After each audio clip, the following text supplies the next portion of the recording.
شروع اللہ کے نام سے جو بڑا مہربان نہایت رحم کرنے والا ہے۔ سوتے وقت بچے کے سر پر ہاتھ رکھ کر 5 بار یہ دعا پڑھ لیجئے، بچہ انشاءاللہ نہایت نیک ہو جائے گا، آپ کی ہر بات سنے گا۔ تمام تعریفیں اللہ کے لیے ہیں، وہی نیک لوگوں کا ولی ہے۔ میں گواہی دیتا ہوں کہ اللہ کے سوا کوئی بھی معبود برحق نہیں، وہ یکتا ہے، اس کا کوئی شریک نہیں، اور میں یہ بھی گواہی دیتا ہوں کہ ہمارے نبی محمد صلی اللہ علیہ وسلم اللہ کے بندے اور اس کے رسول ہیں۔ یا اللہ ان پر، ان کی آل پر اور تمام صحابہ کرام پر رحمت، سلامتی اور برکت نازل فرما۔ پیارے دوستو، میرے بھائیوں اور بہنوں، اولاد کی نافرمانی کی شکایت تقریباً تمام والدین کو ہوتی ہے، اور یہ ایک ایسا فعل ہے کہ جس کی وجہ سے والدین کو سخت پریشانی ہوتی ہے۔ والدین جو بچوں کی پرورش کرتے ہیں ان کے لیے اپنے دن رات کو کڑوا کرتے ہیں، اپنے اوپر تکالیف برداشت کر کے اپنی اولاد کی ضروریات کو پورا کرتے ہیں، لیکن جب بچے تھوڑے سے بڑے ہو جائیں تو والدین کی نافرمانی شروع کر دیتے ہیں۔ ایسے میں والدین کے دل پر جو گزرتی ہے وہ والدین ہی جانتے ہیں۔ اگر آپ بھی اپنے بچوں کی نافرمانی سے پریشان ہیں اور آپ کے بچے آپ کی بات نہیں مانتے تو آج کا یہ وظیفہ آپ کے لیے ہے۔ محترم ناظرین، نافرمان اولاد ساری زندگی کا روگ ہوتی ہے۔ والدین کی حکم کی تعمیل نہ کرنے والی اولاد کے رنج سے اچھا بھلا انسان پریشان ہو کر بہت سے غلط اقدامات اٹھا لیتا ہے، جس سے بعد ازاں اولاد کو بھی تکلیف اٹھانی پڑتی ہے۔ نافرمان اولاد گمراہ ہو جاتی ہے۔ بہت سے والدین ایسی اولاد کے ہاتھوں مارے بھی جاتے ہیں، وہ جرائم میں ملوث ہو جاتی ہے اور نشوں میں پڑ جاتی ہے تو ان کی وجہ سے انہیں عدالتوں میں خوار بھی ہونا پڑتا ہے۔ ایسی اولاد تعلیم سے بھی محروم ہو جاتی ہے، لیکن کئی صورتوں میں پڑھی لکھی اولاد کے ہاتھوں بھی والدین کو تکالیف اٹھانی پڑی ہیں۔ یہ کتنی ظلم اور کتنے شرم کی بات ہے کہ وہ والدین جنہوں نے پال پوس کر اپنے منہ کا لقمہ اولاد کے منہ میں ڈال کر اسے پالا ہوتا ہے، وہیں ان کے بڑھاپے کا سہارا نہیں بن پاتی۔ والدین کو چاہیے کہ وہ خود ایسے حالات پیدا نہ ہونے دیں۔ اگر اولاد میں گستاخی اور نافرمانی کا رویہ دیکھیں تو فوری اللہ سے رجوع کریں اور یہ عمل شروع کر دیں۔ دور حاضر میں ایک گھر میں نہیں، ایک ملک میں نہیں، بلکہ پوری دنیا میں لوگ اس مسئلے کو لے کر بہت زیادہ پریشان ہیں کہ جیسے ہی بچے بڑے ہوتے ہیں تو ان کو ایک ہی شکایت ہوتی ہے کہ اولاد ماں باپ کا کہنا نہیں مانتی، بدتمیزیاں کرتی ہے، اپنی منمانیاں کرتی ہے، جس کی وجہ سے والدین کو کافی پریشانی کا سامنا کرنا پڑتا ہے۔ والدین اولاد کو کچھ نہیں کہتے اس ڈر سے کہ وہ کچھ کر نہ بیٹھے۔ ہمارے معاشرے میں ایسے واقعات ہو رہے ہیں کہ اگر والدین اپنے بچوں کو کچھ نصیحت کریں، یعنی کچھ اچھے کام کرنے کی نصیحت کریں اور برے کاموں سے روکیں تو اولاد خودکشی تک کر لیتے ہیں۔ وہ بچے اپنی جان اپنے ہاتھوں سے دے دیتے ہیں، جس کے نتیجے میں ماں باپ اپنی اولاد کو کھو بیٹھتے ہیں، اور ایسے والدین کو پچھتانے کے سوا کچھ نہیں ملتا۔ ایسے والدین جو اس پریشانی کا شکار ہیں وہ اس پریشانی کو چھوڑ دیں اور اس وظیفے کو کر لیں، انشاءاللہ بچہ جلد ہی فرما بردار بن جائے گا۔ بھائیوں اور بہنوں، یہ ایک ایسا عمل ہے کہ بچہ دن رات آپ کا فرما بردار رہے گا۔ بچہ دین کے تمام کاموں میں زیادہ توجہ دے گا اور آپ کے ہر حکم کو سر آنکھوں پر لے گا۔ انشاءاللہ وہ بچہ جس کے کانوں میں یہ وظیفہ جائے گا، جس کے دل میں یہ پانی جائے گا، وہ آپ کے حکم کے بغیر ایک قدم بھی نہیں اٹھائے گا۔ وہ والدین جو اس پریشانی کا سامنا کر رہے ہیں وہ اس وظیفے کا 7 دن مسلسل پابندی سے اہتمام کریں۔ انشاءاللہ نافرمان اولاد جلد ہی فرما بردار ہو جائے گی اور آپ کے جائز مقاصد بھی اس وظیفے سے پورے ہوں گے۔ اگر اس کے علاوہ آپ گھریلو پریشانی میں مبتلا ہیں، رزق میں تنگی ہے اور اولاد کے علاوہ دولت کا مسئلہ بھی ہے، تو تب بھی یہ وظیفہ کر کے اپنے رب کے حضور گڑ گڑا کر دعا مانگیے۔ انشاءاللہ آپ کے تمام جائز حاجات، تمام جائز مقاصد پورے ہوں گے اور آپ کی تمام مشکلات دور ہوں گی۔ انشاءاللہ اس وظیفے کی بدولت آپ کی نافرمان اولاد فرما بردار ہو جائے گی۔ ناظرین، آج کی ویڈیو میں ہم آپ کے لیے ایسا وظیفہ پیش کرنے والے ہیں کہ جس وظیفے کی برکت سے انشاءاللہ نافرمان اولاد فرما بردار ہو جائے گی اور گھر کی ساری پریشانیاں بھی دور ہو جائیں گی۔ یہ وظیفہ کیا ہے، کیسے کرنا ہے، مکمل طریقہ آپ کو بتائیں گے اور اس وظیفے کے حوالے سے کارگزاری بھی ویڈیو میں شامل کی جائے گی، لہٰذا ویڈیو کو آپ نے اسکپ نہیں کرنا اور آخر تک لازمی دیکھنا ہے۔ پیارے بھائیوں اور میری بہنوں، آج جو وظیفہ ہم آپ کے لیے لائے ہیں، یہ وظیفہ آیت الکرسی کا بہت ہی خاص اور مجرب وظیفہ ہے۔ وظیفے کے بارے میں بتانے سے پہلے آپ کو مختصراً آیت الکرسی اور اس کی فضیلت کے بارے میں بتاتے ہیں۔ روایات میں آتا ہے کہ آیت الکرسی اللہ تعالیٰ کا اسم اعظم ہے، اور اس اسم اعظم کی خصوصیت یہ ہے کہ جب اس کے ذریعے اللہ سے دعا کی جائے تو اللہ تعالیٰ قبول فرماتا ہے۔ یاد رکھیں کہ آیت الکرسی بہت ہی مبارک اور عظیم آیت ہے، کیونکہ اس میں اسم اعظم موجود ہے۔ پیارے بھائیوں، اسم اعظم میں اللہ تعالیٰ نے کیا طاقت اور کیا کمالات رکھے ہیں، اس بارے میں ہم بات کریں گے، لیکن پہلا آپ کو اس وظیفے سے جڑی کارگزاری سناتے ہیں اور وظیفے کا طریقہ بتاتے ہیں۔ یہ کارگزاری ملاحظہ فرمائیں جو ایک فیملی نے یوں بیان کی کہ ہمارے گھر میں اکثر اتنی بدبو آتی جیسے کوئی جانور مرا ہوتا ہے، پر ڈھونڈنے پر کچھ بھی نہ ملتا۔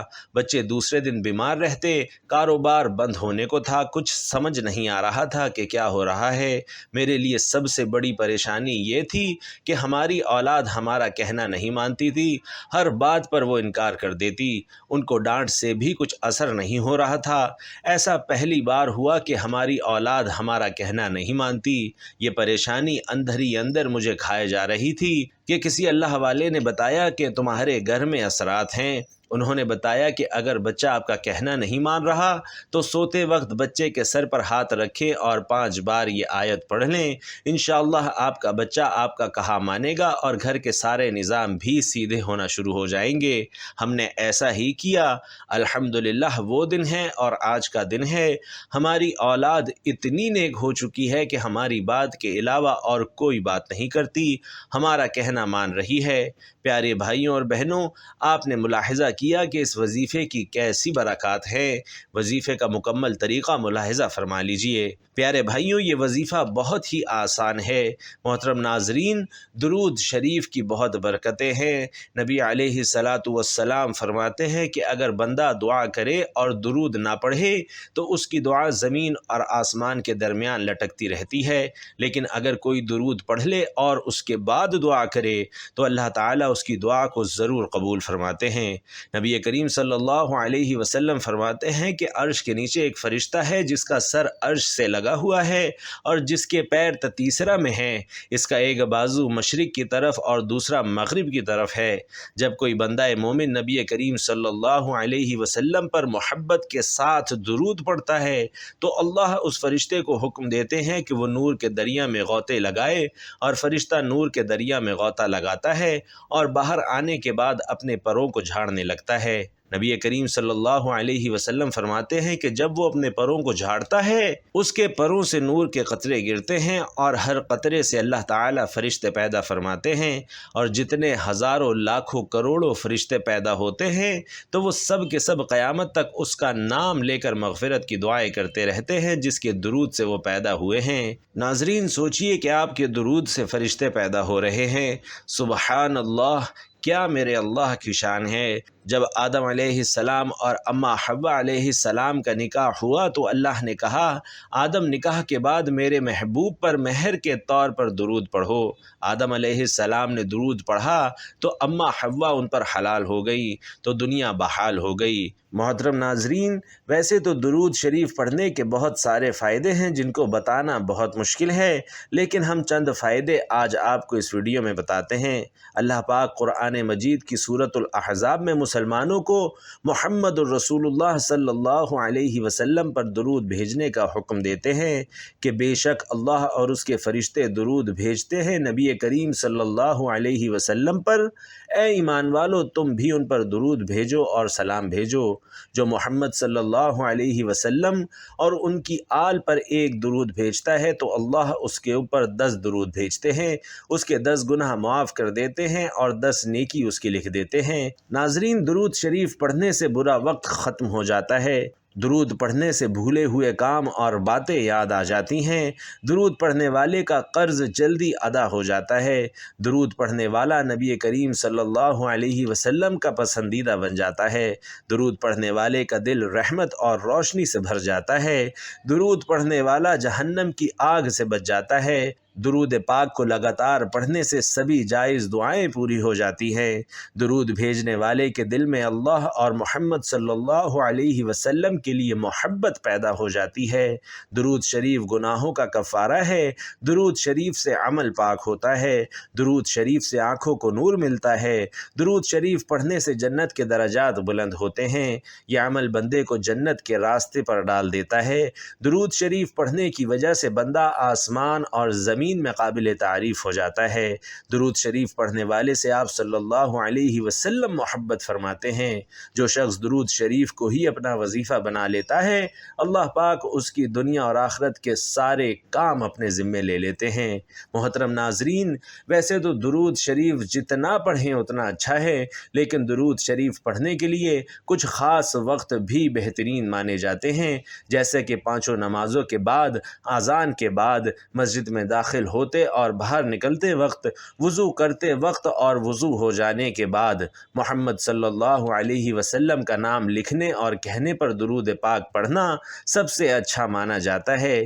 دعا مانگتے وقت، مصیبت کے وقت، گھر میں داخل ہوتے وقت، صبح اور شام کے وقت، چیخ آتے وقت، سودا یا مول بھاؤ کرتے وقت۔ علامہ محمد بن ابی بکر رحمۃ اللہ علیہ نے درود شریف پڑھنے کے 40 فوائد ذکر کیے ہیں، جو سب کے سب یہاں ذکر کیے تو ویڈیو بہت لمبی ہو جائے گی، لہٰذا چند ایک کا ذکر یہاں ضرور کر دیتے ہیں۔ ناظرین، وہ لکھتے ہیں کہ درود شریف پڑھنے کی سب سے بڑی فضیلت یہ ہے کہ بندے کی اس عمل میں اللہ اور اس کے فرشتوں سے موافقت پیدا ہو جاتی ہے، اور یہ واحد عمل ہے جس میں بندے اور اللہ کی موافقت پیدا ہوتی ہے، کیونکہ یہ وہ عمل ہے جو اللہ کہہ رہا ہے کہ میں خود بھی کر رہا ہوں، اپنے فرشتوں سے بھی کروا رہا ہے اور اپنے بندوں کو بھی حکم دے رہا ہے۔ ایک مرتبہ درود شریف پڑھنے والے پر اللہ تعالیٰ کی 10 رحمتیں نازل کی جاتی ہیں۔ اذان کے بعد کی وسیلے کی دعا کے ساتھ یا الگ کر کے درود شریف پڑھا جائے تو قیامت کے روز حضور علیہ الصلاۃ والسلام کی شفاعت نصیب ہوگی۔ ناظرین، یہ گناہوں کی بخشش کا ذریعہ ہے، قیامت کے روز نبی کریم صلی اللہ علیہ وسلم کے قرب کا ذریعہ ہے، تنگ دست آدمی کے لیے صدقہ کرنے کے قائم مقام بن جاتا ہے، ضرورتوں کے پورے ہونے کا سبب ہے۔ درود پاک پڑھنے والے پر اللہ کی رحمت اور فرشتوں کی طرف سے رحمت ہوتی ہے، موت سے پہلے جنت کی بشارت کا ذریعہ ہے اور قیامت کی ہولناکیوں سے بچنے کا ذریعہ ہے۔ درود شریف پڑھنا مجلس کے اچھے ہونے کا سبب اور قیامت میں درود شریف پڑھنے والوں کے لیے حسرت و ندامت سے چھٹکارے کا ذریعہ ہے۔ رسول اللہ صلی اللہ علیہ وسلم کا نام مبارک آنے پر درود پڑھنے والا بخیل کہلائے جانے سے محفوظ ہو جاتا ہے۔ درود پڑھنے والا جنت کا راستہ پا لیتا ہے اور نہ پڑھنے والا جنت کا راستہ بھٹک جاتا ہے۔ ایسی مجلس جس میں اللہ اور اس کے رسول صلی اللہ علیہ وسلم کا ذکر ہو، نہ ہی اس میں اللہ کی تعریف اور آپ صلی اللہ علیہ وسلم پر درود ہو، تو وہ مسجد متعفن ہوتی ہے اور درود شریف پڑھنے سے اس تعفن سے نجات مل جاتی ہے۔ ناظرین، جس کلام اور کام کی ابتدا اللہ تعالیٰ کی تعریف اور آپ صلی اللہ علیہ وسلم پر درود پڑھنے سے ہو، تو وہ کلام اور کام پایہ تکمیل تک پہنچتا ہے۔ پل صراط پر بندے کے نور، جس کے ذریعے پل صراط پر گزرنا آسان ہوتا ہے، کہ بڑھنے کا سبب بنتا ہے۔ درود شریف پڑھنے والے کی شخصیت، اس کے عمل، اس کی عمر اور اس کے کام کاج میں برکت آتی ہے۔ ناظرین، اس سے اللہ کا ذکر اور اس کا شکر بھی ادا ہو جاتا ہے، اور آپ صلی اللہ علیہ وسلم کو بھیج کر جو احسان اللہ تعالیٰ نے اپنے بندوں پر کیا ہے، بندے کو اس کا احساس بھی ہو جاتا ہے۔ بندے کا درود پڑھنا دراصل اپنے رب سے دعا کرنا ہے کہ اے اللہ، اپنے حبیب اور خلیل کی تعریف اور توصیف فرما۔ ناظرین، حضرت سیدنا ابو الحسن علی شاذلی رحمۃ اللہ علیہ ایک جنگل میں تھے کہ اچانک ان کے سامنے ایک درندہ آ گیا۔ انہیں اپنی جان کی فکر پڑ گئی، بس انہوں نے خوف زدہ ہو کر نبی کریم صلی اللہ علیہ وسلم کی ذات مقدسہ پر درود و سلام پڑھنا شروع کر دیا، جس کی برکت سے آپ کو اس درندے سے نجات ملی اور آپ کی جان بچ گئی۔ اور ناظرین، یہ بات غور طلب ہے کہ اللہ پاک نے قرآن کریم میں اپنے بندوں کو مختلف کاموں کے احکامات ارشادات فرمائے ہیں، مگر کسی مقام پر بھی یہ نہیں فرمایا کہ ہم اور ہمارے فرشتے بھی یہ کام کرتے ہیں اس لیے تم بھی کرو۔ البتہ رسول کریم صلی اللہ علیہ وسلم پر درود و سلام بھیجنا ایک ایسا مبارک عمل ہے کہ جس کے بارے میں اللہ پاک ارشاد فرما رہے ہیں کہ بے شک اللہ اور اس کے فرشتے درود بھیجتے ہیں اس غیب بتانے والے نبی پر، اے ایمان والو ان پر درود اور خوب سلام بھیجو۔ ناظرین، درود شریف کی فضیلت جاننے کے بعد اب یہ بھی جان لیجئے کہ وظیفہ کیسے کرنا ہے۔ ناظرین، وظیفے کی ابتدا بھی آپ نے حضور پاک صلی اللہ علیہ وسلم پر درود پاک پڑھنے سے کرنی ہے۔ جتنی مرتبہ آپ بآسانی پڑھ سکیں اتنی مرتبہ درود پاک پڑھ لیں۔ پھر جس بچے سے آپ کو شکایت ہو کہ وہ سستی اور کاہلی کا مظاہرہ کرتا ہے یا آپ کی بات نہیں مانتا، نافرمانی کرتا ہے، تو اس بچے یا بچی کے سر پر ہاتھ رکھیں اور آیت الکرسی کو اول و آخر درود پاک کے ساتھ 5 مرتبہ پڑھ لیں۔ اللہ لا الہ الا هو الحی القیوم لا تأخذہ سنۃ ولا نوم لہ ما فی السماوات وما فی الارض من ذا الذی یشفع عندہ الا بإذنہ یعلم ما بین ایدیہم وما خلفہم ولا یحیطون بشیء من علمہ الا بما شاء وسع کرسیہ السماوات والارض ولا یؤودہ حفظہما وہو العلی العظیم۔ اور اس بچے یا بچی پر دم کر دیں۔ رات کے وقت یہ بچہ جب سو جائے تو عمل کریں اور صبح کے وقت بھی اس عمل کو آپ کر سکتے ہیں۔ چند دن آپ اس عمل کو کریں گے تو آپ خود ملاحظہ کریں گے کہ کس حد تک فائدہ ہوا ہے۔ ناظرین، یہ عمل بہت ہی مجرب اور آزمودہ ہے۔ اس عمل کے حوالے سے کارگزاری آپ پہلے ہی ملاحظہ کر چکے ہیں۔ پیارے بھائیوں اور بہنوں، آپ ملاحظہ کر چکے ہیں کہ آیت الکرسی میں اسم اعظم موجود ہیں۔ آئیے اب آپ کو اسم اعظم کی طاقت کے بارے میں چند روایات بتاتے ہیں تاکہ آپ کو اس وظیفے کی طاقت کا مزید یقین اور بھروسہ ہو سکے۔ یاد رکھیے کہ ان کلمات کے علاوہ اور بھی بہت سے کلمات کے بارے میں یہ فرمایا گیا ہے کہ یہ کلمات اسم اعظم ہیں۔ ان روایات میں آیت الکرسی کے شروع کے کلمات کی بھی تصدیق موجود ہے۔ البتہ یہ تمام کلمات جو ان روایات میں نقل کیے گئے ہیں، ان کلمات کو یاد کر لینا چاہیے اور ان تمام کلمات کو اپنی دعا کا حصہ بھی لازمی بنانا چاہیے۔ ان کلمات کے وسیلے سے دعا کرنے سے آپ کی دعا انشاءاللہ ضرور پوری ہوگی۔ تو چلیے یہ روایت آپ کو بتاتے ہیں۔ ان روایات سے آپ کو اندازہ ہوتا ہے کہ اسم اعظم میں اللہ تعالیٰ نے کیا طاقت اور کیا کمالات رکھے ہیں، اس لیے ان روایات کو غور کے ساتھ سنیے گا۔ حضرت بریدہ رضی اللہ تعالی عنہ سے روایت ہے کہ رسول علیہ السلام نے ایک شخص کو یہ دعا، یہ کلمات کہتے ہوئے سنا، جس کا ترجمہ ہے: اے اللہ، میں تجھ سے گواہی دیتے ہوئے سوال کرتا ہوں کہ تو ہی اللہ ہے، تیرے سوا کوئی معبود نہیں، تو ایسا اکیلا اور بے نیاز ہے کہ نہ تو نے جنا اور نہ تو جنا گیا، اور تیرا ہم مثل کوئی نہیں۔ تو فرمایا: تو نے اللہ سے اس کے اسم اعظم کے واسطے سے سوال کیا ہے، اس کے ساتھ اگر سوال کیا جاتا تو وہ دیتا ہے اور دعا کی جائے تو قبول فرماتا ہے۔ ناظرین، اسی طرح معاذ بن جبل رضی اللہ تعالی عنہ سے روایت ہے، وہ کہتے ہیں کہ نبی علیہ السلام نے ایک شخص کو کہتے ہوئے سنا کہ یا ذوالجلال والاکرام، تو فرمایا کہ مانگ، تیرا سوال قبول ہو جائے گا۔ ایک حدیث میں ابو امامہ رضی اللہ تعالی عنہ سے روایت ہے، وہ کہتے ہیں کہ رسول علیہ السلام نے فرمایا کہ اللہ تعالیٰ کا ایک خاص فرشتہ ہے جو اس شخص پر مقرر ہے جو یا ارحم الراحمین کہتا ہے۔ جو یہ 3 بار کہتا ہے تو اللہ تعالیٰ فرماتا ہے: ارحم الراحمین کی تیری طرف توجہ ہے، مانگ جو مانگنا ہے۔ ایک اور روایت میں اللہ عز و جل سے سوال کیا کہ مجھے اپنا وہ نام دکھا دے جس کے ساتھ اس سے دعا کی جائے تو قبول کرے، تو میں نے آسمان کے ستاروں پر لکھا ہوا دیکھا: یا بدیع السماوات والارض یا ذوالجلال والاکرام۔ ناظرین، اس آیت میں اللہ عز و جل کی عظمت اور شان اور اس کی پاکی کا بیان ہے۔ چنانچہ ارشاد فرمایا کہ اللہ عز و جل کی شان یہ ہے کہ وہ بغیر کسی نمونے اور مثال کے آسمانوں اور زمین کا بنانے والا ہے۔